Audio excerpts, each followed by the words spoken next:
am Dr. Jane. Um, I'm going to piggyback on what both of you ladies say. So we are all speaking with one voice.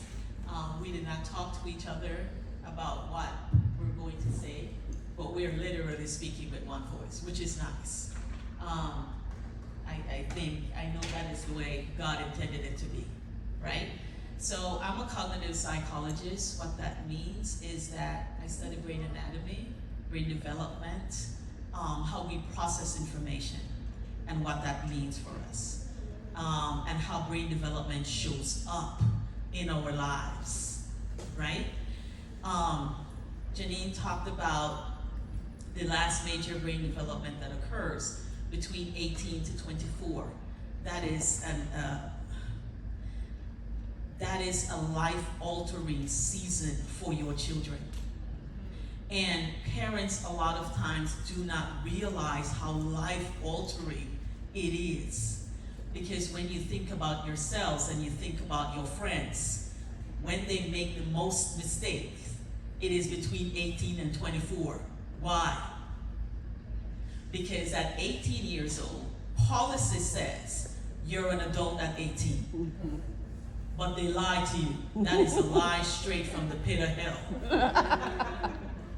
Because even though policy says you're grown at 18, we do not have the brain architecture to make those decisions, because then we don't see long term. Talk to an 18-year-old and you just listen to them and it's like, God, you're ditzy. You understand? Because they do not have, they simply lack the cognitive ability and the cognitive capacity to understand the implications of consequences, to be able to look long term and see long term. They don't have the ability to do that. The architecture of the brain is just filling in. The prefrontal cortex, I'll give you the words, right? I give you the words. Everybody say it with me. Prefrontal cortex. Prefrontal cortex. That is like the gold of all gold, right? Because the prefrontal cortex is filling out, and the gray matter is filling out, and it is giving your child the architecture that they need to be able to make the decisions as an adult. And so they're literally making a transition to adulthood. And so it's, I have two sons, and when they would come and they used to come and have these conversations with me about making adult decisions, I'm like, sir, you're making adult decisions with half a brain. Go and sleep and come back when you have a full brain, so that we can have that conversation. Because the decision a person makes at 24, 25, 26 is very different from the decisions they would make at 18, 19. And so policy have lied to us, and it has lied, and then it has lied. We understand? And so it is important. I'll talk a couple tips for you with your children, your young people. I love young people, that's the age group. I'm an executive function coach. Remember that word, executive function, say it. Executive function. Those are the skills that is being built between 18 to 24, but we build it earlier as well. So decision making, judgment, reasoning, all of these higher order thinking skills that we use as adults is the very last part of our brain to come online. And every time I say that, I feel like God have jokes and he's the only person laughing. Mm-hmm. Right? So I know you sometimes feel like your teenagers don't need you at that point. When they're in high school, I spent several years, a solid 15 years at the high school, and I spent another 5 or 6 in the middle school. And so I have about 20 years of education, in the space of education. Your teenagers need you in high school. I was always baffled why high school parents are not involved the way they should be. your children still need you to be involved. Okay? So please, please, please be involved. Connection before correction. You have to be connected to your child before you can correct your child. If you are not connected to your child, no one respects the sound of your voice. It doesn't mean anything. Because you're not connected to them. Does that make sense? Yes. And so please, please, please connect with them. How do we do that? When your child comes home from school, do not ask them, how was your day? What's the answer is going to be? Fine. And the conversation is done. Right? How is Mr. So-and-so? What did you do in Mr. So-and-so class or Miss So-and-so class today? You ask those type of probing questions because the whole building could have burned down. How was school today? Fine. Conversation is done. Okay? And so stay connected with them. When our teenagers make mistakes, we want to lecture, but we need to ask, what are they experiencing right now? And what is their headspace? Because a friend of mine told me when her daughter turned 25, her daughter came and apologized to her. I'm sorry, Mom, I don't know who that was. Because she was such a different person. It is unbelievable, that shift and that transition that we make between 18 to 24. And so you have to support your children through that transition. Please don't let these people tell you they're grown at 18. They're not. It is a lie straight from the depths of hell. And I always, when I was at the high school, I would ask my students, I taught Intro to Psych for dual enrollment, and I would ask my students, I tell them, go home, have a conversation with your mother, your father, your aunts, your uncles, and ask them at what point in their lives did they make the most mistakes. That was their homework. That was an interesting conversation when they came back. And sometimes some of them say, you know, I was a mistake.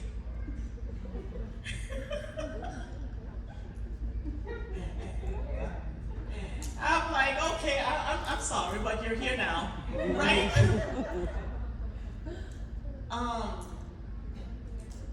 Right. Those were interesting conversations that they would come and we would have those conversations about. Because then what has to happen is that, and I don't know how much time I have, you have to orient your children to their future consistently, right? You must orient them to their future all the time because they have what we call time blindness. They do not understand the concept of time. Time means something to us, but time doesn't mean anything to them. We understand? And so you have to consistently and constantly orient your children to their future. And so that they remember it. And so that they don't forget. That's one. Two, as parents, our job is to protect our children from themselves. You know? And because of where they are in their development, they're incredibly impulsive. Those are the neurotransmitters. Say that, that's another word. Neurotransmitters. Neurotransmitters. Remember that word. I need you to remember 3 words. Go home and look at them, because I don't have time to get into all of it. Prefrontal cortex, executive function skills, and neurotransmitters. The impulsivity that they operate with. And you just see them. They're just, and it's like, calm down, it's okay. But they're so impulsive because the reward system and the pleasure system in the brain, it is not fully there yet. And so they want that reward and they want it now. But you can't have it now. And so as parents, you have to set those boundaries. And they may not like you, but that's okay. You're not there to be their friend. You're there to parent them. What I have left? Okay. You're not there to be their friends. When your children have plans, they're going to come and tell you, I have a plan for this, and I have a plan for that, and I have 50 million plans. This is what I want you to, this is the exercise I want you to take them through. The who, what, where, why, and what do you need for this plan? Because as you are asking those questions, what do you need? When do you need it by? Who's doing this with you? Why are you doing this? You're building their cognitive skills. You're building their critical thinking skills. You're showing them how things connect. You're teaching them how to plan. All of those skills you are building in your children. And those are lifelong skills that they're going to need long after you're dead.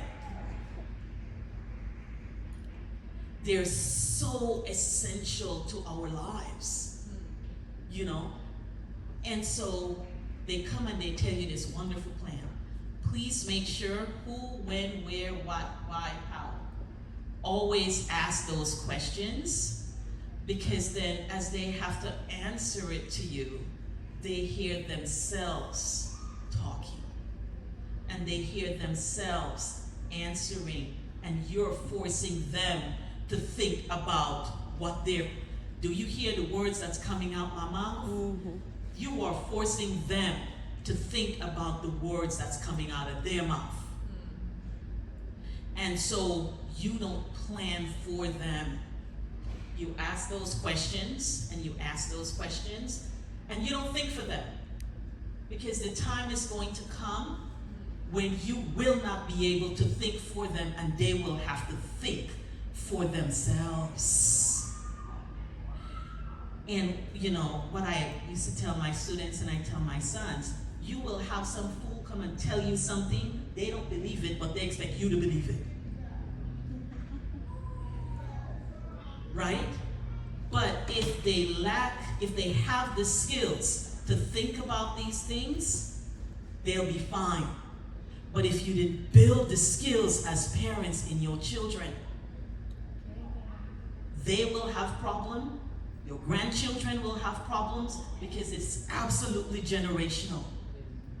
And so the same way I am asking you to orient them towards their future, and for you to impose on them to think long term, it is the same way I'm asking you as their parents to absolutely think long term, not just about the children that are in front of you, but the grandchildren that will show up, and what type of parents they will be to the children they have. And that is how important our executive function skills are. And you all as parents, of course, this is my last slide. Your words matters more than you think. Your presence matter more than you think. It's not the material stuff that our children remember. Our children remember us being there, right? They remember the things we do together, the things we talk to them about and teach them. They remember those things, right? And our children do not remember a lot of times what we say. Our children, they will do what they see us do. And so it is an imposition we have to impose on our own self to be on that fine line and do the right thing. And And sometimes that is not easy. Sometimes that's not convenient. 9 out of 10 times it is not convenient. But for their sake, you do it. Because ultimately, for your sake, it's done. Does that make sense? Any questions, anyone? We're good? What were the 3 functions? The 3, it was your prefrontal cortex, executive function skills, and neurotransmitters. Thank you. Yes, ma'am, you're welcome. So I am Dr. Jane. I'm on Instagram. I say I'm Dr. Jane, I'm your favorite psychologist. But I'm an executive function coach. I like doing that. I like working with young people. I work with any age group. But between 18 to 24, even up to 30, if we can catch them before they derail their own lives. Because ultimately that is the goal.